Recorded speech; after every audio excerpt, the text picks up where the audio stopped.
escola de formação da web na cidade de Santa Terezinha, na Estação Cultural. Santa Terezinha comemora 165 anos de emancipação política e hoje uma discussão do projeto Futuro Doutor, discutindo políticas educacionais e com a gente fazendo presença no grande evento, o reitor da Universidade Federal do Recôncavo da Bahia, o professor Paulo Gabriel. O professor, fala pra gente esse momento importante dessa discussão em que a sociedade vem discutir políticas educacionais. Eu acho que é uma honra imensa para todos nós estarmos aqui em Santa Terezinha. Esse projeto que é um projeto original, que é um grande projeto. Eu dizia para o prefeito, para o Josias, que na verdade esse projeto transforma a Terezinha na maior escola do mundo. Porque na verdade vocês estão criando aqui uma escola que é do tamanho do município. Então o município se transforma num lugar educador, num lugar em que os jovens, as crianças, enfim, todos têm acesso à informação e têm condições de crescer cada vez mais. Eu estou super orgulhoso e super feliz de estar aqui nesse momento. Santa Terezinha, professor, vem dando avanços na educação. Hoje, muitos alunos estão lá na UFRB, no campus de Cruz das Almas. Como você ouve esse processo de avanço educacional do município? Então, hoje eu já encontrei aqui alunos de Amargosa, de Cachoeira, de Cruz das Almas, de Santo Antônio. Eu acho que a gente está avançando muito. Eu acho que esse é o dever de todo prefeito, o dever de todo homem público, criar condições para que os filhos da sua terra cresçam cada vez mais e com isso possam cada vez mais trazer riquezas e conhecimento para o seu município.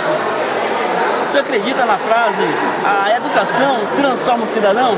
Eu não tenho dúvidas. A educação é transformadora e ainda mais um processo como esse, quando você tem objetivos. Você tem o objetivo de educar para que o aluno vá para a universidade, para que o aluno encontre melhores empregos e com isso possa mudar a sua vida. Eu não tenho dúvidas que essa frase é fundamental. Como tem sido a acolhida da universidade aos alunos do município de Santa Terezinha?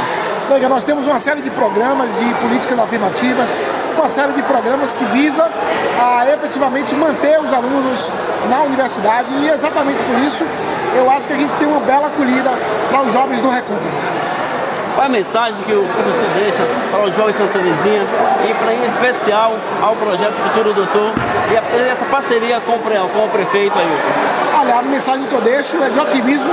Eu acho que nós temos um belo exemplo para o Brasil inteiro e eu não tenho dúvidas de que cresceremos cada vez mais com o projeto Futuro Doutor até chegar o dia em que todos os jovens de Santa Terezinha possam ir para a universidade ou, caso não queiram, não ir, mas que isso se transforme numa opção e não numa falta de opção, como muitas vezes foi na história do nosso país. Muito obrigado, professor, pela sua entrevista na Feira TV. É uma imensa honra estar aqui com vocês. Espero que a gente logo visite esse município novamente.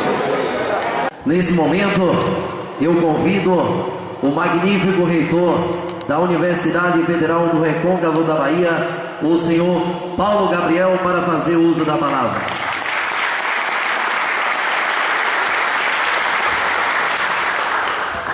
Boa noite a todos. Quando a gente está numa mesa, a gente tem que saudar as autoridades, né? E a gente usa aqueles pronomes de tratamento e nem sempre a gente usa de coração, mas usa porque a cerimônia manda. Nesse caso aqui, eu acho que é com muita alegria que eu quero saudar o excelentíssimo senhor prefeito dessa cidade, né? Porque seguramente mostra-se uma excelência na plenitude do cargo que ocupa, né? Quero saudar os professores, que bom ver. Eu estava ali pensando, na verdade vocês talvez estejam criando a maior escola do mundo, porque me parece que a ideia de vocês é transformar Santa Terezinha numa escola, né? Eu acho que esse desafio é algo que a gente deve apoiar integralmente, sempre. Quero saudar as demais autoridades aqui, seguramente por apoiar esse prefeito, merecem todos os pronomes de tratamento devidos.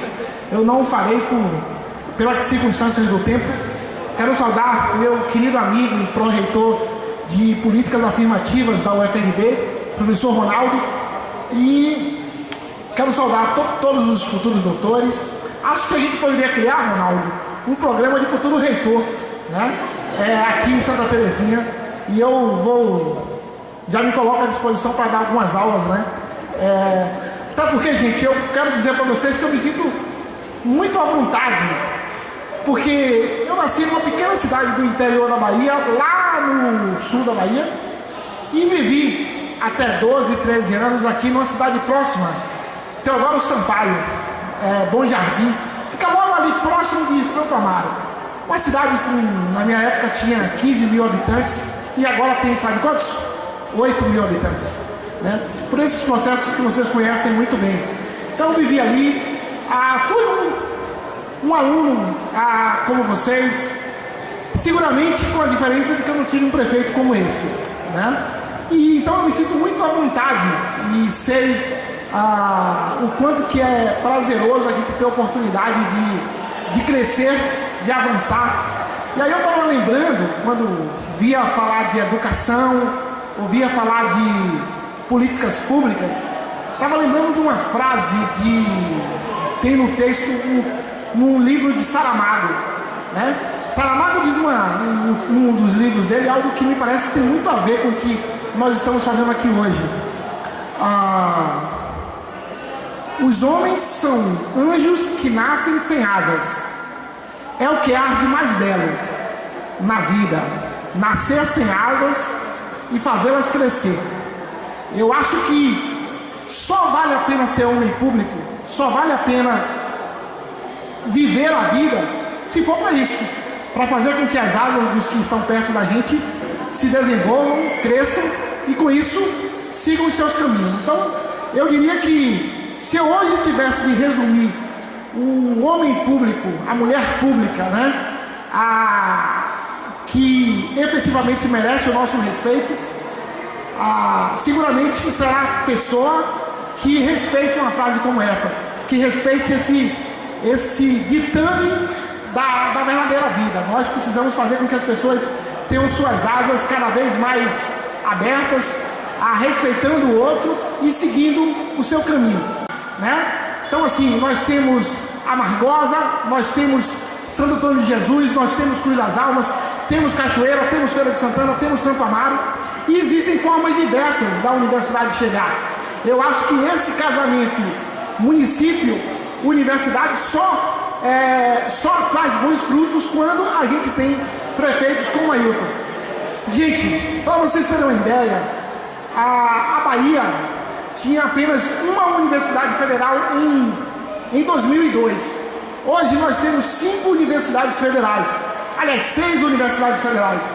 Além da UFBA, nós temos a Universidade Federal do Oeste, a Universidade Federal do Sul da Bahia, a Universidade do Vale do São Francisco, a Universidade da Integração Luso-Afro-Brasileira, que fica em São Francisco do Conde, e a UFRB, que é essa universidade que, pelo jeito, vocês se sentem como donos e é assim que devem se sentir. Tudo isso que foi colocado na educação, e a educação é extremamente importante, mas nós precisamos lembrar que nós temos um desafio concreto.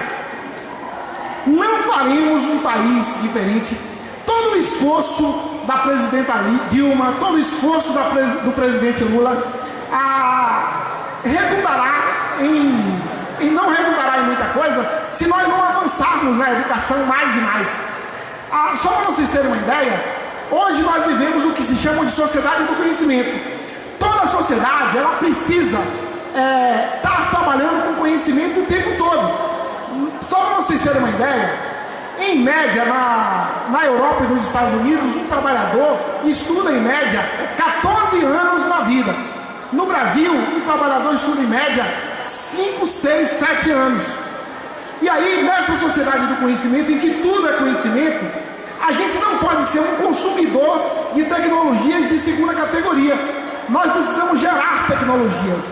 E para a gente gerar tecnologia, para a gente gerar conhecimento, a gente precisa estudar. Mas por que eu estou contando essa historinha? Gente, não é possível que um país do tamanho do Brasil, com a quantidade de cérebros, com a quantidade de diversidade que nós temos, a gente precise comprar tecnologia a esse preço. Nós precisamos ser um país produtor de tecnologia. E aí, vocês estão convidados a construir isso. Sabe, eu quero declarar aqui mais uma vez a minha alegria de estar aqui do lado desse prefeito amigo. Eu já tinha prometido, né, fazer uma visita a esse projeto, que quando Ailton começou a falar para mim, eu fiquei impressionado e vejo que esse exemplo é um exemplo para a Bahia. Nós precisamos criar uma febre de educação. A escola, todo o apoio à escola deve ser dado, mas nós precisamos envolver os pais, nós precisamos envolver a sociedade, e vocês estão fazendo isso aqui. Nós não vamos criar uma febre de educação na Bahia se nós deixarmos a educação por conta do aluno e do professor. Nós precisamos ter esse envolvimento da sociedade. Nós precisamos transformar cada município numa grande escola, uma escola que acolha a todos na sua diversidade, na sua intensidade e vontade de conhecimento. Então eu saio daqui essa noite com uma vontade muito grande de voltar. Eu volto a dizer para vocês, eu lembro, sabe, Ailton, já encerrando, que eu era um desses alunos assim, bem mais novo, aliás, né, com 12 anos de idade, e uma professora me chama e diz: olha, você vai entregar um buquê de flores à primeira-dama do estado. E eu entreguei, né, um buquê de flores à primeira. Pelo ano vocês vão saber mais ou menos, quem sabe um pouquinho de história, 73, 74, né? Eu lembro que com 10 anos mais ou menos eu entreguei um buquê de flores à primeira-dama do estado, que era a esposa do governador Antônio Carlos Magalhães. E eu digo para vocês o seguinte: toda aquela festa que eu vi, porque estava visitando o governador e que eu representei a juventude, né, as crianças, né, os jovens, entregando um buquê de flores, toda aquela festa não vale 1% do que eu vi aqui hoje. Um abraço a todos e eu espero que a gente consiga interagir cada vez mais.